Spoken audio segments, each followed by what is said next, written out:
أعوذ بالله من الشيطان الرجيم پناه غواړم د الله د شیطان رټلی شوینا بسم الله الرحمن الرحيم شروع کوم د الله د نومنا چې ډېر مهربانا او رحم کون کې دی قل أعوذ برب الفلق من شر ما خلق ومن شر غاسق إذا وقب ومن شر النفاثات في العقد ومن شر حاسد إذا حسد وایا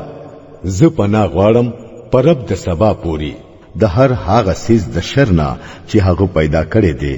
او د شپې د تیارې د شرنا کله چې هغه خورشي